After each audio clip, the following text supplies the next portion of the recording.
आज का जो हमारा क्लास है वो है प्रोबेबिलिटी का। तो सबसे पहले जैसे ही हम प्रोबेबिलिटी की बात करते हैं तो कुछ टर्म्स आपने जरूर पढ़े होंगे। Number one, experiment. ये एक वर्ड है जो आप लोगों ने प्रोबेबिलिटी में पढ़ा होगा। एक्सपेरिमेंट का मतलब कोई वेल डिफाइंड कंडीशन में हम कोई ऑपरेशन प्रोड्यूस करें, उसको हम बोलते हैं एक्सपेरिमेंट। जैसे मैंने कोई भी जो भी घटना होने वाली operation which can produce some well defined outcome is called an experiment. और जो भी, और एक और चीज देखिए क्या लिखा है, each outcome is called an event. जो भी रिजल्ट आएगा, जैसे आपने कॉइन को थ्रो किया, ये एक एक्सपेरिमेंट है। 2 डाइस को आप थ्रो कर रहे हैं, ये एक एक्सपेरिमेंट है। 52 प्लेइंग कार्ड में से एक कार्ड निकालना एक्सपेरिमेंट है। तो कई सारे वर्ड में हम बिना बात के कंफ्यूज हो जाते हैं। जो भी प्रोबेबिलिटी में हम कर रहे हैं वो एक तरह से एक्सपेरिमेंट ही है। आप क्या कर रहे हैं यहां पर, एक्सपेरिमेंट ही कर रहे हैं। चलिए फिर एक और टर्म की बात करते हैं, रैंडम एक्सपेरिमेंट। ये वर्ड भी आपने बहुत सुना होगा, रैंडमली। रैंडम वर्ड से आपको कंफ्यूज नहीं होना। ये कुछ वर्ड ऐसे हैं जिनके लिए हम बिना बात के कंफ्यूज होते हैं। रैंडम मतलब, अब जैसे आपने सपोज कॉइन थ्रो किया, तो कॉइन थ्रो करने पे हेड और टेल आना क्या रैंडम ही है ना, कुछ भी आ सकता है। या डाइस थ्रो किया, यानी in an experiment where all possible outcome are known as in advance, है ना। If the exact outcome can not be predicted, मतलब आप जब कॉइन को फेंकते हैं, ध्यान से सुनिएगा, काफी सारी चीजें कवर करनी है। तो आपको यह तो पता है कि हेड या टेल आएगा, पर क्या आएगा ये नहीं पता है। यानी आउटकम्स क्या क्या हो सकते हैं पता। आपने एक डाइस को थ्रो किया तो आपको यह पता है कि आउटकम्स क्या क्या होंगे, बताइए। 1 2 3 4 5 और 6, पर आप ये प्रेडिक्ट नहीं कर सकते कि 5 आएगा कि 3 आएगा कि 2 आएगा। ये अलग बात है कि आपने, किसी ने थ्रो किया और आपने कहा 2 और बाई चांस 2 आ गया। बट ये सब चीजें जो होती हैं वो कैसी होती हैं, हम ये वर्ड रैंडमली लाइफ में भी यूज करते हैं कि चलो यार रैंडमली देखते हैं क्या होगा। वही वर्ड यहां पर है। तो इन वर्डों से कंफ्यूज नहीं होना, इसलिए मैं पहले वो वर्ड आपके साथ डिस्कस कर रहा हूं जो वर्ड अक्सर आते हैं, फिर मेन वर्ड पे आते हैं। ट्रायल, ट्रायल भी वही बात है जो एक्सपेरिमेंट की बात कर रहे हैं हम, है ना। तो ये ऐसे ऐसे वर्ड हैं जिनको लेके कई बार इन्हीं में उलझ जाते हैं बिना बात के। नहीं उलझना, ये भी वही सेम कंसेप्ट है। ट्रायल मतलब वही क्वाइन, डाइस, इन सबको। अब यहां से प्रोबेबिलिटी का पहला लॉजिक स्टार्ट होता है।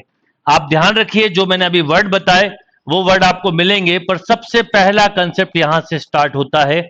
अगर आप में से किसी को सैंपल स्पेस क्लियर नहीं हुआ तो समझ जाइए आपको प्रोबेबिलिटी कभी भी नहीं आ सकता। सैंपल स्पेस की क्या मतलब होता है? सैंपल स्पेस पूरी प्रोबेबिलिटी का सबसे इंपॉर्टेंट की है। ये पहली की है जो आपको मैं बता रहा हूं। इन an experiment total outcome is called and sample space, यानी जो भी किसी एक्सपेरिमेंट में टोटल आउटकम्स होते हैं उसे हम सैंपल स्पेस बोलते हैं। यह set of all possible outcome in an experiment is called sample space. सुनिए मैंने क्या बोला, the set of all possible outcomes in an experiment is called sample space. यानी अगर मैं एक कॉइन को थ्रो करूं तो बताइए कॉइन का सैंपल स्पेस क्या होगा। सैंपल स्पेस को बेटा एस से डिनोट करते हैं। इस पूरे पोर्शन को थोड़ा स्पीड में ही लेके चलूंगा। तो सैंपल स्पेस हुआ head and tail. All possible outcomes in an experiment is called sample space. ये सिंपल सी डेफिनेशन है। अगर 2 कॉइन हुए तो सैंपल स्पेस क्या क्या होंगे बेटा, head head, head tail, tail head and tail tail. यानी सैंपल स्पेस का बेसिक लॉजिक ये होता है कि क्या क्या आउटकम्स आ सकते हैं। अगर सपोज एक डाइज है तो क्या होगा sample space, 1 2 3 4 5 and 6।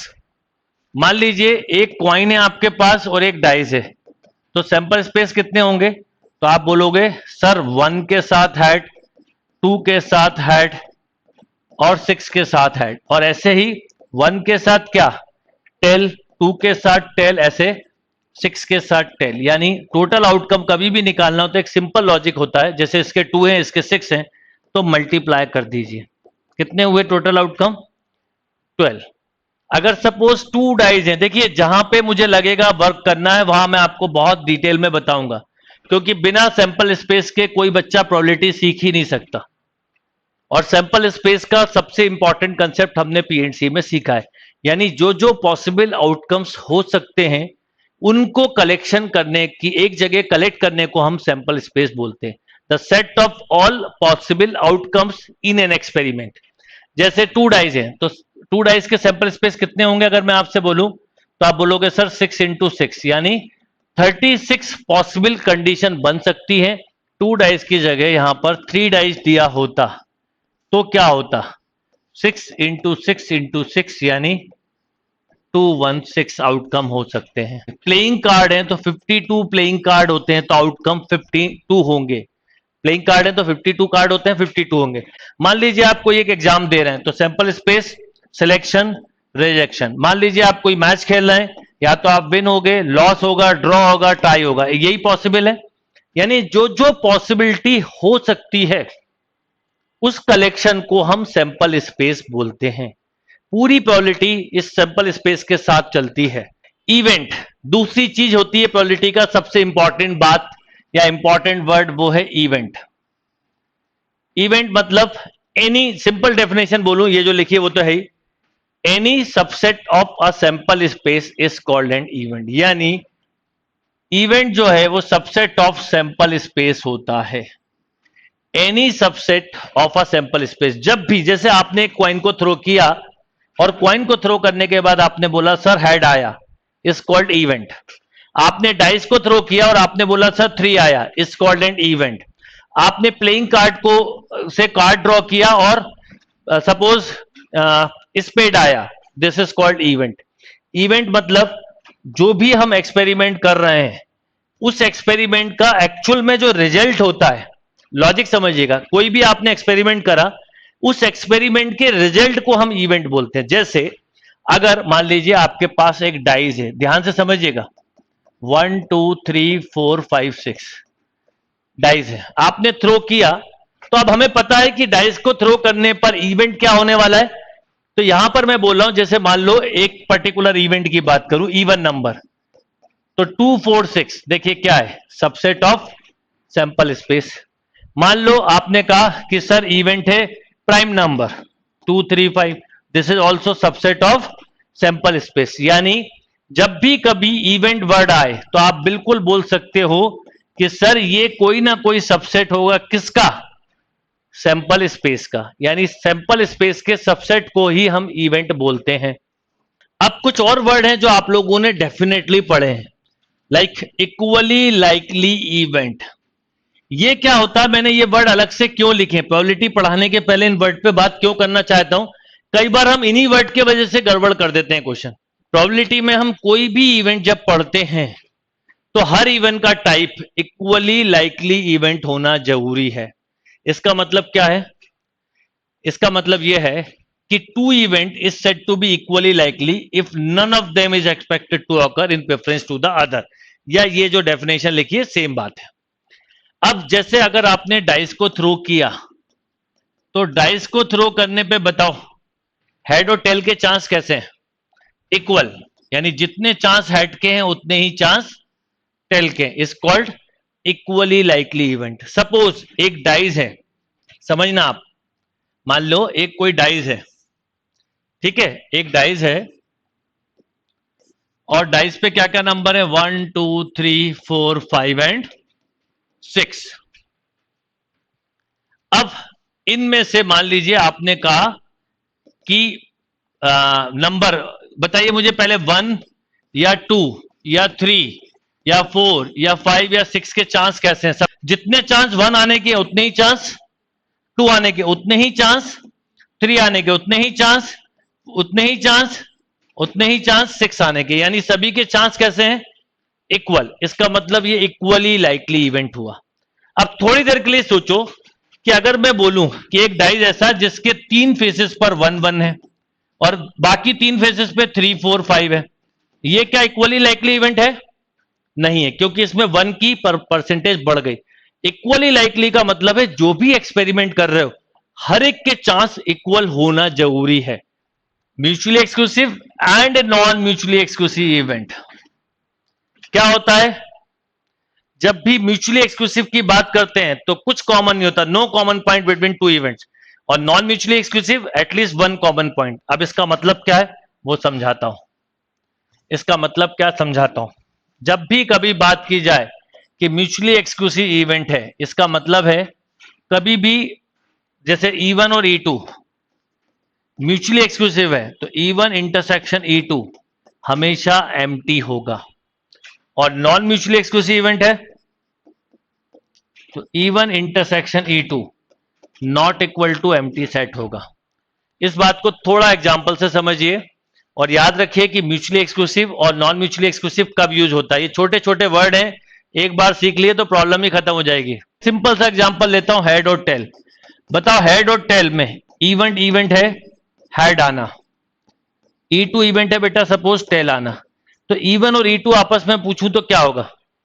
Mutually exclusive, क्योंकि हेड आने के बाद टेल नहीं आ सकता और टेल आने के बाद हेड नहीं आ सकता। तो म्यूचुअली एक्सक्लूसिव का मतलब है एक के बाद दूसरी सभी इवेंट की पॉसिबिलिटी खत्म। अगर आप किसी एग्जाम में सिलेक्ट हो गए तो रिजेक्ट नहीं हो सकते, रिजेक्ट हो गए तो सिलेक्ट नहीं हो सकते। इंडिपेंडेंट एंड डिपेंडेंट, बस इतने ही कुछ एक वर्ड हैं जिनको सुन लो तो आपको बाद में प्रॉब्लम नहीं होगी। कई लोग बड़े कंफ्यूज होते हैं। याद रखिए जब हम कभी एक कॉइन की बात करें, देखिए कभी भी अगर मैं एक सिंगल कॉइन की बात करूं, समझना, अगर मैं आपसे 1 कॉइन की बात करूं तो इसके ऊपर हेड या टेल ये कैसा इवेंट है? Mutually exclusive. 1 डाइस की बात करूं, 1 2 3 4, इनमें दो ही बातें हो सकती हैं, तो म्यूचुअली एक्सक्लूसिव या नॉन म्यूचुअली। पर जब मैं आपसे 2 कॉइन की बात करूं, 2 डाइस की बात करूं या एक से ज्यादा की बात करूं, जब भी 1 से ज्यादा की बात की जाती है तो इंडिपेंडेंट डिपेंडेंट सोचते हैं। जब भी 1 के ऊपर फोकस रहते हो तो हम केवल म्यूचुअली और नॉन म्यूचुअली एक्सक्लूसिव। जैसे 2 कॉइन है आपके पास, तो दोनों कॉइन के रिजल्ट आपस में अपने आप में क्या है? इंडिपेंडेंट। पहले कॉइन के रिजल्ट से दूसरे कॉइन पे इफेक्ट नहीं आता, मतलब इंडिपेंडेंट। पहले डाइस के रिजल्ट से दूसरे डाइस के रिजल्ट पे इफेक्ट नहीं आ रहा, इसका मतलब इंडिपेंडेंट इवेंट्स। यानी इंडिपेंडेंट इवेंट्स का फंडामेंटल लॉजिक यह है कि एक दूसरे पे डिपेंड नहीं कर रहे हैं। डिपेंडेंट क्या होता है वो भी समझ लीजिए। मान लीजिए कि एक के बाद एक इवेंट डिपेंड कर रहे हैं। जैसे प्लेइंग कार्ड में से 52 कार्ड में से एक आइडिया दे रहा हूं। मान लो आपने 2 कार्ड निकाले। अब 2 कार्ड कैसे निकाले? अगर विथ रिप्लेसमेंट निकाले, विथ रिप्लेसमेंट मतलब आपने एक कार्ड निकाला, चेक किया, पुट कर दिया, फिर 52 से निकाला, ये इंडिपेंडेंट हो गया, क्योंकि हर बार आप क्या कर रहे हो? 52 से निकाल रहे हो। बट मान लो कि आपने 2 कार्ड निकाले या 2 से ज्यादा और एक निकालने के बाद उसको पुट नहीं किया, तो 51 बचे। अगला कार्ड वो नहीं होगा जो पिछला है। फिर थर्ड निकाला और पहले 2 नहीं रखे, तो फिर ये एक एक करके क्या होंगे? डिपेंडेंट होते जाएंगे, क्योंकि सेकंड का रिजल्ट पहले के रिजल्ट से इफेक्ट करेगा, क्योंकि जो पहला कार्ड आया वो दूसरा कार्ड नहीं आ सकता, थर्ड नहीं आ सकता, ऐसा सोच सकते हैं। तो जब कभी इवेंट डिपेंडेंट हो जाए या कंडीशंस हो जाए, लग जाए, कंडीशनल प्रोबेबिलिटी भी बोल सकते हैं सर, तो कोई कंडीशन के साथ इवेंट हो रहा है तो उसे डिपेंडेंट, और विदाउट एनी कंडीशन यानी किसी भी 2 अलग अलग इवेंट के रिजल्ट आपस में डिपेंड नहीं कर रहे हैं, is called independent events. Okay, बात करते हैं एग्जॉस्टिव इवेंट। इसको लेके भी बड़े लोग कंफ्यूज होते हैं। ये भी एक ऐसा वर्ड है, ये पहले मैं वो वर्ड बता रहा हूं जिनको आप प्रोबेबिलिटी में पढ़ने वाले हैं। एग्जॉस्टिव इवेंट मतलब होता है all the possible outcome of the experiment are known as exhaustive event. मतलब अगर आपको जितना भी इवेंट दिए गए हैं, जितने भी, सुनिए ध्यान से, एग्जॉस्टिव वर्ड को लेके बहुत लोग कंफ्यूज होते हैं। जितने भी इवेंट दिए गए हैं, अगर उन सब इवेंट के मतलब कोई एक्सपेरिमेंट कर रहे हो तो किसी एक्सपेरिमेंट में होने वाले सारे आउटकम का collection is called exhaustive event. यानी अगर मान लीजिए आपके पास 3 अलग अलग इवेंट हैं, एक की प्रोबेबिलिटी है 2/3, एक की प्रोबेबिलिटी है, मान लो इसको ऐसा ले लेते हैं 2/5, एक की है मान लो 1/5 और एक की है मान लीजिए अगेन 1/5। मैं पूछूं क्या ये एग्जॉस्टिव है? तो सबसे अच्छा तरीका होता है सभी प्रोबेबिलिटी को जोड़ दो। आपने जोड़ा, कितना हुआ? 4/5। अगर सभी प्रोबेबिलिटी को जोड़ने पे सम 1 ना मिले तो समझ जाओ एग्जॉस्टिव नहीं है। यानी जो एक्सपेरिमेंट कर रहे हैं बेटा आप, उसके हर इवेंट के बारे में अगर आपको पता है सारा कलेक्शन है और उनको जोड़ने पे प्रोबेबिलिटी का सम 1 होता है, इज कॉल्ड एग्जॉस्टिव, और नहीं होता है तो 1 नहीं, मतलब फिर नॉन एग्जॉस्टिव।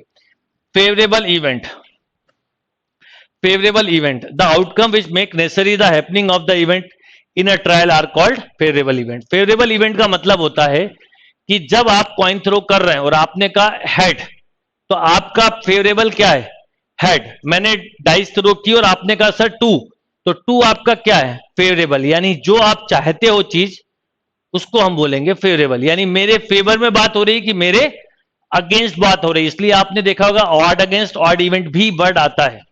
चलिए, तो प्रोबेबिलिटी ऑफ हैपनिंग होता क्या है। अब यहां पर हम आते हैं प्रोबेबिलिटी के पहले फॉर्मूले पर। प्रोबेबिलिटी ऑफ हैपनिंग होता है नंबर ऑफ फेवरेबल केसेस, बस अब मैं क्वेश्चन पे आ रहा हूं बेटा, upon number of total cases, यानी प्रोबेबिलिटी ऑफ हैपनिंग का फॉर्मूला होता है number of favourable cases upon number of total cases. और आपको क्या क्या पढ़ना है जिसमें कंफ्यूजन हो सकता है, number 1 conditional probability, bias theorem and binomial distribution.